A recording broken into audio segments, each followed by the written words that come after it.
بسم اللہ الرحمن الرحیم۔ السلام علیکم ورحمۃ اللہ وبرکاتہ۔ الحمد للہ رب العالمین والصلاة والسلام علی سید الانبیاء والمرسلین، اما بعد۔ تمام ناظرین کا استقبال ہے گلدستہ سیرت میں۔ پچھلی ویڈیو میں نبی اکرم صلی اللہ علیہ وسلم کے معراج کا ذکر کیا گیا تھا کہ آپ صلی اللہ علیہ وسلم آسمانوں کی سیر کیے، سدرۃ المنتہا تک آپ تشریف لے گئے اور پھر جنت اور جہنم کے نظارے آپ کو دکھائے گئے۔ اللہ تبارک و تعالیٰ نے 5 نمازوں کا آپ کو تحفہ دیا، جو 50 تھی، تخفیف کرتے کرتے 5 ہو گئی، اور پھر نبی اکرم صلی اللہ علیہ وسلم کو مزید تحفے عطا کیے گئے۔ اس کے بعد جبریل علیہ السلام آپ کو واپس لیے بیت المقدس پہنچے۔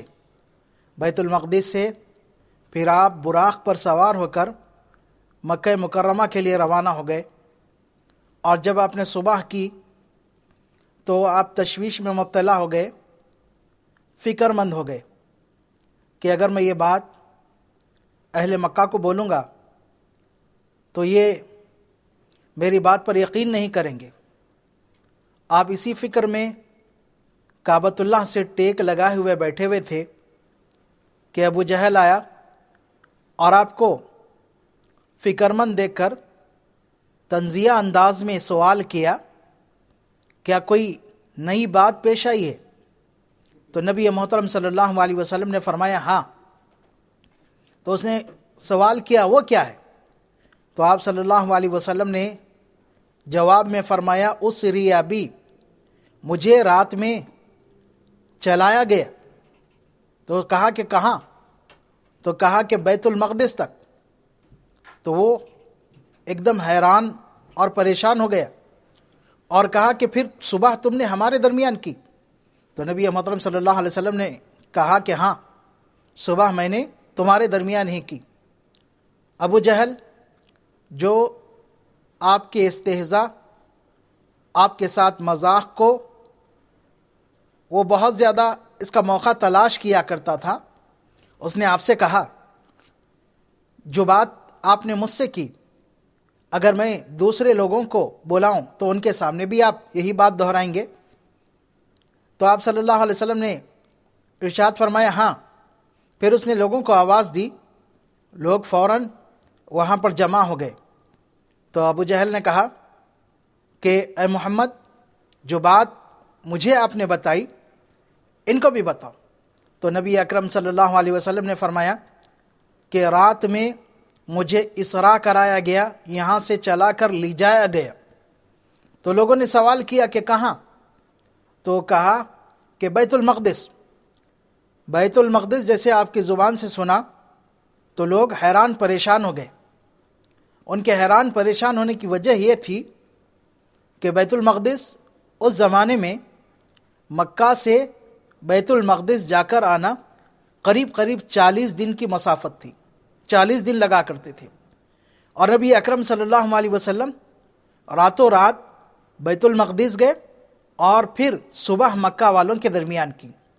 تو وہ پریشان ہو گئے، بعض لوگوں نے آپ کا مذاق اڑانے لگے اور بعض آپ کے فقرے کسنے لگے۔ ان میں کچھ ایسے لوگ بھی تھے جو بیت المقدس کا سفر کر چکے تھے، مسجد اقصی انہوں نے دیکھی تھی۔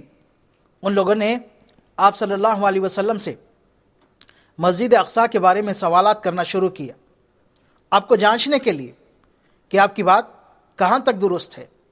تو نبی اکرم صلی اللہ علیہ وسلم فرماتے ہیں ان کے کہنے پر میں نے بیت المقدس مسجد اقصی کی نشانیاں بیان کرنا شروع کر دیا، اور کچھ باتوں میں مجھ پر التباس ہو گیا، سمجھ میں نہیں آ رہا تھا۔ تو اللہ تبارک و تعالیٰ نے عقیل کے گھر کے پاس بیت المقدس کو مسجد اقصی کو لا دیا اور میں مسجد اقصی کو دیکھتا گیا اور لوگوں کے سوالات کا جواب دیتے ہوئے ساری کیفیت اور ساری جگہوں کے بارے میں بتایا۔ تو لوگ پریشان ہو گئے کہ ایسے کیسے ہو سکتا ہے، کیونکہ وہ جانتے تھے کہ محمد صلی اللہ علیہ وسلم نے اپنی زندگی میں کبھی بیت المقدس تک سفر نہیں کی اور نہ مسجد اقصی کو دیکھا۔ تو آج یہ مسجد اقصی کے بارے میں کیسی اتنی تفصیلات بیان کر رہے ہیں۔ اس کے بعد نبی اکرم صلی اللہ علیہ وسلم نے ارشاد فرمایا کہ میں واپسی میں ایک قافلے سے گزرا، جس کا ذکر آپ نے کئی دفعہ کیا۔ قافلے سے جب آپ گزر رہے تھے تو اس وقت آپ صلی اللہ علیہ وسلم نے قافلے والوں کو سلام کیا، جن میں سے بہت سے لوگوں نے آواز سن کر کہا کہ یہ تو محمد صلی اللہ علیہ وسلم کی آواز ہے۔ اس کے بعد آپ صلی اللہ علیہ وسلم نے اہل مکہ سے کہا قافلہ فلاں جگہ پر ہے اور ان کا ایک اونٹ کھو گیا تھا اور فلاں شخص ان کے اونٹ کو ڈھونڈ کر لایا، اور اس قافلے کے آگے ایک اونٹ ہے جس کے اوپر 2 بوریے سیاہ بوریے ہیں، وہ قافلے سے آگے آگے چل رہا ہے اور وہ قافلہ فلاں دن فلاں وقت مکہ کو پہنچے گا۔ لوگ قافلے کا انتظار کرنے لگے۔ نبی اکرم صلی اللہ علیہ وسلم کے بتائے ہوئے دن اور بتائے ہوئے وقت پر قافلے کو شام کے وقت پہنچنا تھا۔ لوگ دوپہر سے ہی قافلے کا انتظار کرنے لگے۔ جیسے قافلے پر نظر پڑی تو اللہ کے رسول صلی اللہ علیہ وسلم کے فرمان کے مطابق قافلے کے آگے اونٹ تھا، اس پر 2 سیاہ بوریاں تھیں، جس سے نبی اکرم صلی اللہ علیہ وسلم کے بات کی تصدیق ہوئی۔ پھر قافلے والوں نے تصدیق کی کہ ان کا اونٹ گم ہو گیا تھا اور وہ فلاں شخص نے لا کر انہیں پہنچایا، اور پھر انہوں نے محمد صلی اللہ علیہ وسلم کی آواز سنی تھی، جنہوں نے سلام کیا تھا، اس کا بھی ذکر کیا۔ تو بہت سارے لوگ بہت حیران ہو گئے۔ اسی حیرانی اور اسی فکر مندی کے درمیان ابو جہل اور دوسرے لوگ جب اللہ کے رسول صلی اللہ علیہ وسلم نے بیت المقدس مسجد اقصی کے سفر کا ذکر کیا تو ابو بکر صدیق رضی اللہ تعالیٰ عنہ کے پاس گئے۔ ایک اور چیز ذہن میں رہے، معراج سے واپس آنے کے بعد اللہ کے رسول صلی اللہ علیہ وسلم نے اس بات کی خبر مسلمانوں کو نہیں دی۔ مشرکین سے آپ بیان کرنا چاہتے تھے، کیوں؟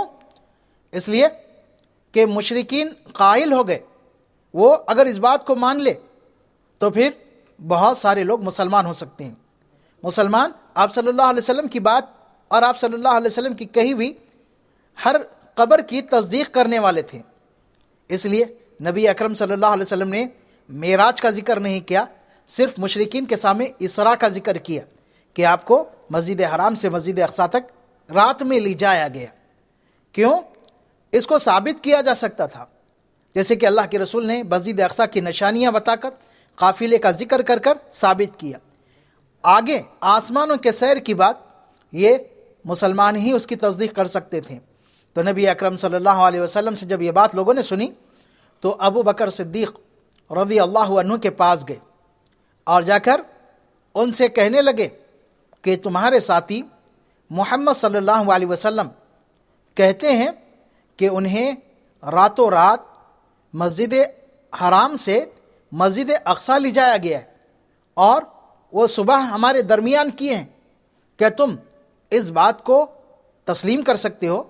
تو ابو بکر صدیق رضی اللہ تعالیٰ عنہ نے کہا کیوں نہیں، نبی اکرم صلی اللہ علیہ وسلم اگر اس طرح فرما رہے ہیں تو میں بالکل تصدیق کروں گا، بلکہ اس سے بڑی خبر کی بھی میں نے تصدیق کر دی ہے، یعنی آسمانوں سے وحی کا آنا اور آپ صلی اللہ علیہ وسلم کا آخری نبی ہونا، اس بات کی تصدیق میں پہلے ہی کر چکا ہوں۔